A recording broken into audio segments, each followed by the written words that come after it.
सिर्फ घास के इस टुकड़े को दांत से काट काट करके 3 बार थूक दीजिए, फिर तुम्हारा प्यार दुनिया में किसी को भी छोड़ देगा तुम्हारे लिए। आप बात समझ रहे हैं? मैं कह रहा हूं तुम्हारा रिश्ता, तुम्हारा रिलेशनशिप में तुम जिसको चाहते थे, जो तुम्हें कभी भी तुम्हारी कदर नहीं थी, जिसे वो दुनिया में सबको छोड़ देगा, तुम्हारे लिए किसी को भी छोड़ सकता है। जानिए पूरा विश्लेषण। आप देख रहे हैं लव विद एस्ट्रोलॉजी। नमस्कार, मैं हूं आचार्य सतीश अवस्थी। आपका बहुत स्वागत करता हूं लव विद एस्ट्रोलॉजी में।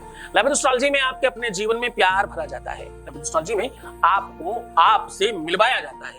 लव विद एस्ट्रोलॉजी में हर हाल में आपको जिताया जाता है। लव विद एस्ट्रोलॉजी में सिचुएशन मजबूत बनाई जाती है। यहाँ शादी के पहले, शादी के बाद की हर समस्या का समाधान होता है। शादी हो नहीं रही हो, शादी चल नहीं रही हो, या शादी मनचाही करनी हो, लव लाइफ में, रिलेशनशिप में कहीं कोई दिक्कत आ रही है, लव लाइफ को ही नहीं, तुम्हारी शादीशुदा लाइफ को भी ठीक करने का काम यहाँ पूरी प्रामाणिकता के साथ होता है।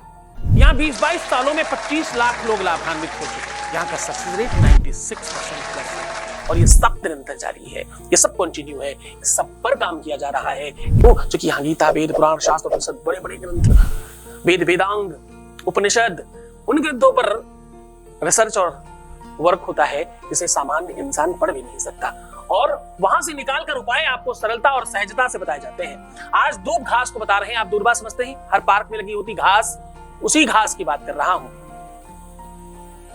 मास दिवस लंघन करें, प्यार की बात कर रहा हूं, ध्यान समझना। जब कोई कहता ना कोई और तुम्हें अच्छा मिल सकता है, तुम्हें इससे भी बेहतर मिल सकता है, छोड़ो, हटाओ, जाने दो, इसको कुछ नहीं होता, ऐसा क्या खास है इसमें, उसका जवाब दे रहा हूं।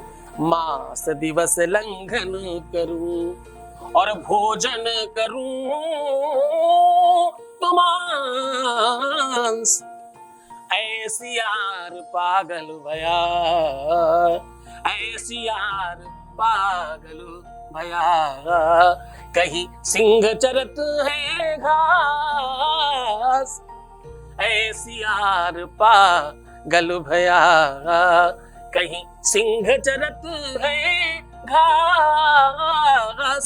कहीं सिंह घास खाता है क्या? शेर मांस खाता है।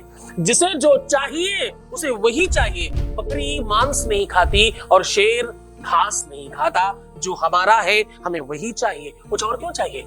बहुत सारे पंडित पुजारी भी ऐसा कहते हैं, चलो कोई और ले लो। कोई और लेना होता तो तुम्हारे पास काहे को आते भाई? जो चाहिए वही चाहिए। आज मैं कह रहा हूं कि तुम्हारा पार्टनर विश्व में किसी को भी तुम्हारे लिए छोड़े तब मजेदार बात है। तुम उसे छोड़ो, ये कौन सी बात है? तुम उसे चाहो, ये कोई और बात है। वो तुम्हें चाहे, ये बड़ी खास बात है। दुनिया में प्रेम का जो असली आनंद है वो तभी आता है जब आप श्रेष्ठ हो, जब आप क्वीन या किंग हो। प्यार आपका वैसे ही आपका रखरखाव रखे, वैसे ही आपके प्रति आदर सम्मान रखे, वैसे ही आपका के प्रति चाहत हो, तो देखो बात बन जाया करती है। प्रेम क्या मांगता है? प्रेम को चाहिए क्या? प्रेम को चाहिए सिर्फ प्रेम को चाहिए सम्मान, प्रेम को चाहिए आदर, प्रेम को चाहिए रखरखाव, केयर। वो बस मिलती रहे तो समझो तुम जीत गए। वो मिलती रहे तो तुम्हारा कोई प्रॉब्लम नहीं है। अरे धन कम होगा चलेगा, पैसे कम होंगे चलेगा, खाना कम होगा चलेगा, जीवन में बाकी कोई भी चीज कम होगी चलेगी, पर जीवन में प्यार कम होगा तो भैया नहीं चलेगा, ये नहीं चलता। जिसके लिए चाहत थी, जिसके लिए कुछ चाहिए था, वही नहीं है, क्या करे जीकर? सोना, उठना, बैठना, जगना सब बेकार हो जाता है जब तब प्यार की अनुभूति आती है। और इस अनुभूति में आपको जिताने का साधन हम बता रहे हैं। नेगेटिव थिंकिंग से बाहर आ जाओ, उल्टा सीधा सोचना आज ही बंद कर दो। तुम्हारे प्यार से तुम्हें मिलाने का समय आ गया है, तुम्हारे रिश्ते से तुम्हारे साथ एक करने का समय आ गया है, अब तुम्हारी शादी बचाने का समय आ गया है, तुम्हारे ब्याह में प्यार भरने का समय आ गया है, तुम्हारे जीवन में खुशियां और उल्लास भरने का समय आ गया है। जरा प्रार्थना में सम्मिलित हो जाओ और ये समझने की कोशिश करो कि तुम्हारा सब ठीक हो रहा है। ये सॉल्यूशन, ये प्लेटफॉर्म हर किसी के लिए तो नहीं है। लेकिन हाँ, मेरे उन बच्चों के लिए तो जरूर है जो अपने सच्चे प्यार में है। सबको तो बेनिफिट हो रहा है यहाँ। मैं जब कहता हूँ कि कोई एक भी नहीं है तो सच मानना, इसमें कोई घमंड और अभिमान नहीं है। इसमें सिर्फ अपने मालिक के प्रति मेरा आदर और सम्मान है। मेरा वो मालिक समझता है कि मैंने कभी भी आज तक किसी को भी निराश नहीं होने दिया। हाँ, हो सकता है जाने अनजाने कुछ लोगों को मैंने कभी डांटा हो, पर वो उनके ही भले के लिए कहा होगा। मेरा क्रोध भी सिर्फ इसलिए होता है कि तुम्हारा मूल्य तुम समझ क्यों नहीं रहे। तुम्हारे कार्मिक अकाउंट के लिए जब मैं बात करता हूं तो तुम टकबका जाते हो। जरा समझने की कोशिश करना, तुम्हारी गंदगी किसी को साफ करनी है। मैं तो सिर्फ तुम्हें आईना दिखाता हूं उस टाइम पर, और तुम उसमें ही हड़बड़ा जाते हो। जरा समझना, उसको ठीक करने वालों को कितना मुश्किल होती होगी। तुम जब कहीं भी कचरा फेंक रहे होते हो, गंदगी कर रहे हो, तो जरा एक बार सोचना कि इसकी सफाई करने वालों को कितनी मुश्किल होती होगी। हम वही काम कर रहे हैं आपके लिए। सबसे निम्न श्रेणी का काम है किसी को साफ करना, किसी को स्वस्थ और बेहतर, स्वच्छ और अच्छा सुंदर बनाना। बहुत सारी बातें हम फिर करेंगे। आज चर्चा है आपको बेहतर बनाने की। इस विषय को आगे बढ़ाएंगे। उसके पहले एक वॉइस मैसेज ले रहे हैं आपके बीच का अनुभव, उसके बाद उपाय बताएंगे। Voice message please.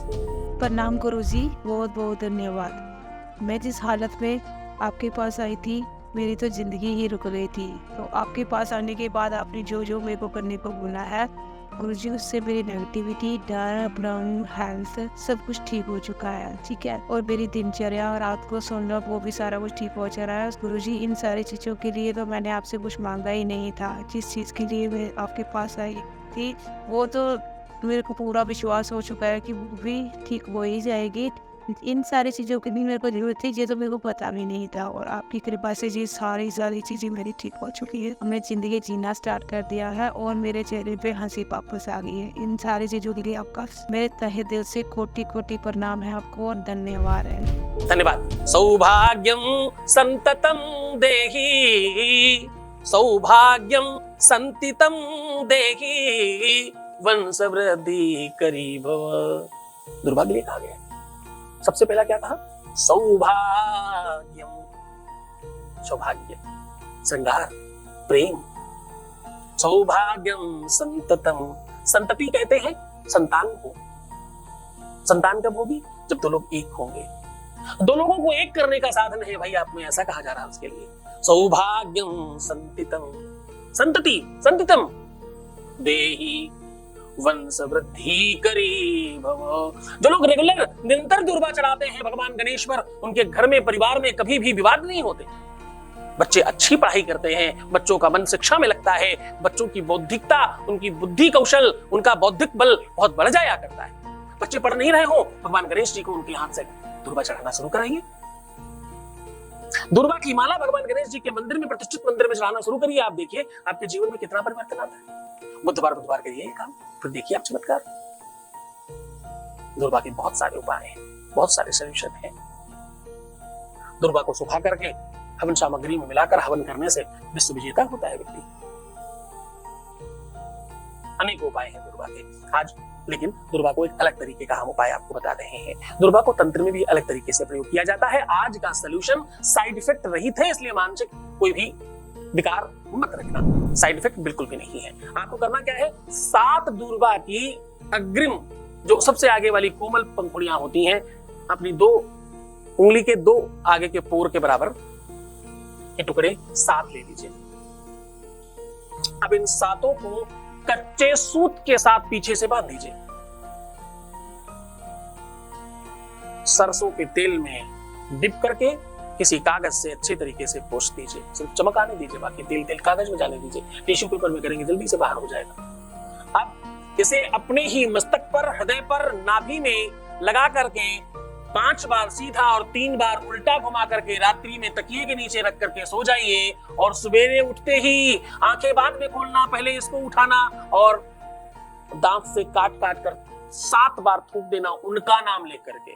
उनका मतलब समझ ही रहे हो आप, सारा कमाल ही उधरी का है। तो बस इतना करने से उनका मन, मस्तिष्क, बुद्धि, विवेक सब आपके पक्ष में होगा।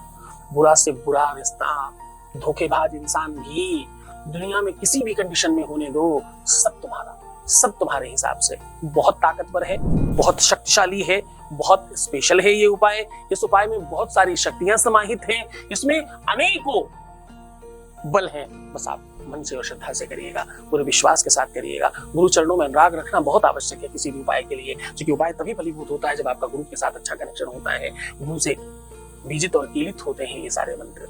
तो मुस्कुराइए, सुंदर बनिए, हर आधे घंटे में प्रणाम करके पानी पीजिए, अपना बहुत ख्याल रखने की कोशिश करिए, मैं आपके साथ हूँ। तुम जितना सकारात्मक रहोगे, जितना अच्छा सोचोगे, सब अच्छा हो जाएगा। रोना मत, परेशान मत होना, नेगेटिव मत, प्रीवियस लाइफ में नहीं बताना, कुछ भी हो जाए रोना नहीं है। कितनी भी कंडीशन खराब हो जाए, अपने आप को स्थिर रखिए, सब ठीक हो जाएगा, सब बेहतर हो जाएगा। तुम सिर्फ अपना ख्याल रखो, मैं तुम्हारा, तुम्हारे प्यार का, तुम्हारे परिवार का सबका ख्याल रख रहा हूँ। ओम नमः शिवाय।